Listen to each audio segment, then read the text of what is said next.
Break the board sports. It's your boy RJ Cash. Go click that like, hit subscribe. Here we go. MLB part 2 on a Sunday. Let's hop right into the slate again. Click that like, hit subscribe.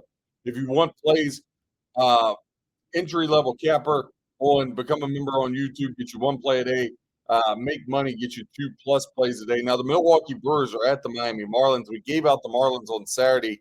They unfortunately lost. Now the Brewers are laying $1.20 plus 105 is the comeback on the hometown Marlins. 80% of the ticket count, 69% of the handle. Laying it with the Brewers, 20% ticket count, 31% of the handle. Taking the Miami Marlins. Now 8 is where your total sets. 65% of the ticket count, 55% of the handle here going toward the over. Now, Brewers, as we said, they've taken the first 2 games of this series. They've beaten the Marlins 3 games in a row. Milwaukee now on a 4-game winning streak as the Marlins have lost 4 in a row, and the Marlins have lost 7 of the last 8 games they've played. They're back to being the old Marlins. Now, Jacob Mizorowski will get the call for the Brewers. Again, he's been a machine, hasn't given up over 3 runs, 2 runs twice, 1 run the other time out. He's pitched very, very well. Marlins will send Yuri Perez. He's been a little shakier, but last year pitched 5 innings, 2 hits, only gave up a run. I do not have anything in pocket for this, but I do lean the Milwaukee Brewers, and it's actually a hard lean. I think they get the sweep here against the Miami Marlins. Look, they beat Sandy Alcantara on Saturday. I just don't have any faith of them here on Sunday. Next game on the board, again, let's talk about the St. Louis Cardinals at the Houston Astros. Now, the Astros laying $1.50 plus 125 is the comeback on the Cardinals. 41% ticket count equaling 79% of the handle on the Cardinals. 59% ticket count equal to 21% of the handle on the Astros. Now, 8.5 is where our total sets.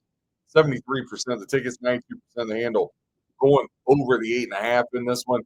Now, first 2 games of this series have went the way of the Arizona Cardinal, of the St. Louis Cardinals. Sorry, apologize there. The St. Louis Cardinals.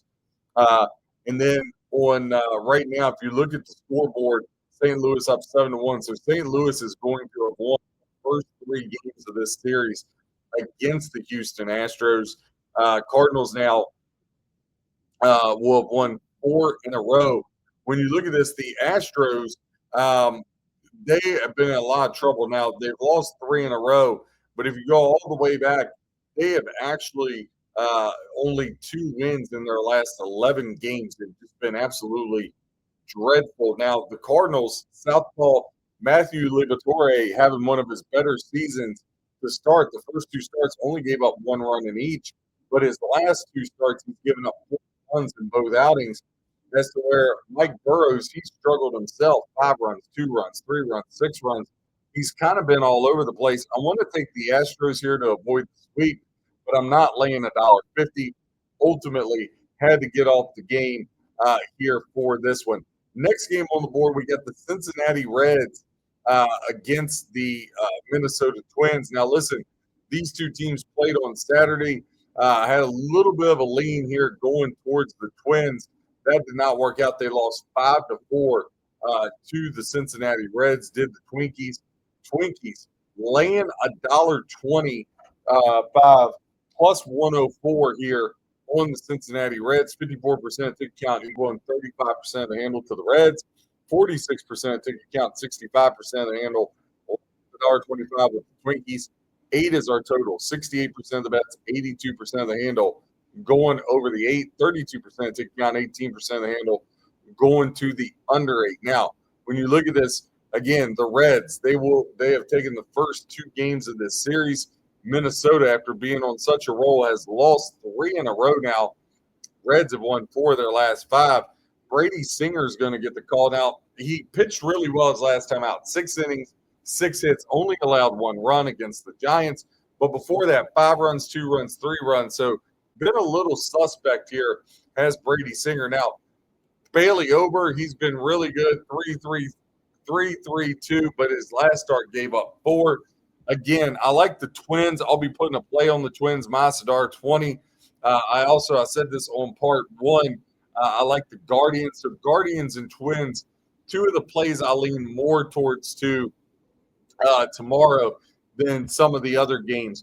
Next game I want to hop into, again, click that like, hit subscribe. You got the San Diego Padres laying 118 on the road. Minus 102 is the comeback on the Angels. Now 47% the tick count, 94% the handle going towards the Padres. 53% ticket count, 6% the handle on the Angels. Now, check this out. On the over 8.5, only 27% tickets, but it's equaling 95% of the handle. May want to look over regardless. Now, listen, Angels won the first game of the series 8-0 in game one. Now, right now, they're in the top of the first here on Saturday night. When you look at the pitching matchup, Michael King has a shutout and gave up 4 runs, and then his last start gave up 2. Last year against the Angels gave up 2 runs, but Reed Detmers 0-5 with a 7.54 ERA over his last 5 starts, going all the way back into 2024. Gave up 5 his last time out. For me, I would lean that 8.5 or nothing in this one. Next game on the board, let's talk about the Toronto Blue Jays at the Arizona Diamondbacks. Now, it's minus 110 both ways, and again, a huge discrepancy. 60% of the tickets are on the Blue Jays, but it's only equaling 19% of the handle, as to where 40% ticket count equaling 81% of the handle on the Diamondbacks. 32% tickets equaling 92% of the handle on the over 8. So again, sharp money here showing on the over 8. Now, when you look at the games that are taking place again right now, when you look at this on Saturday, as we're recording Saturday evening, top of the 6th, Arizona Diamondbacks have a 2-1 lead over the Toronto Blue Jays. Kevin Gausman's going to get the call for the Blue Jays. Arizona won the first game of the series 6-3 against Toronto. Now, Toronto has lost 3 in a row in 5 of their last 6, but again, this game's still in progress for tonight. It's the D-backs on a 3-game winning streak. Gausman, 1 run, no runs, with 11 strikeouts and 10 strikeouts. He was dealing, but then in his last time out, 5 1/3, 6 hits, 3 runs. Last year, he faced Arizona once, 4 1/3, 7 hits, 7 runs, got beat up pretty good. Now, Arizona's going to send Ryan Nelson, who's been fantastic, 2 runs, 1 run in his last 3 starts. And last year, he went 5 2/3, only giving up a run. I lean D-backs or nothing here in this one, and I may get to the window on them, but definitely it's either D-backs or nothing for me in this game. Sunday Night Baseball, Atlanta Braves at the Phillies. Now, the Phillies ain't $1.20, even money on the Braves, 50-50 the ticket count. Handle, 58% of handle to the Braves, 42% to the Philadelphia Phillies. Now, again, on Saturday, when you look at it right now, bottom of the 8th, Braves are up 3-1 for the Philadelphia Phillies here. So if they hold on, the Braves will have taken the first 2 games of the set. They win game 1, 9-0. Phillies have lost 3 in a row in 4 of the last 5. If the Braves hold on, they'll have lost 4 in a row in 5 of the last 6. They only have 2 wins in their last 10 due to the Phillies. They've really struggled. Now, Grant Holmes will get the call for the Braves. 3 runs, no runs, 2 runs, 3 runs has been his 4 starts this year. He pitched last year against the Phillies, 4 innings, 3 hits, did not give up a run. Andrew Painter will get the call for the Phillies. 1 run in his first start over 5 1/3. Second start against the Giants, 4 innings, 9 hits, 4 runs allowed, only 1 strikeout. For me, I think this is better for in-game. I lean Braves or nothing. But I think if you look at the card, some of the best bets of the day, the Twins, the Guardians, and the Arizona Diamondbacks. RJ Cash, Colt, Break the Board Sports, giving you stats, trends, information to help you with your handicap. Whether you fade or follow, hope you win your bets. God bless and happy handicap.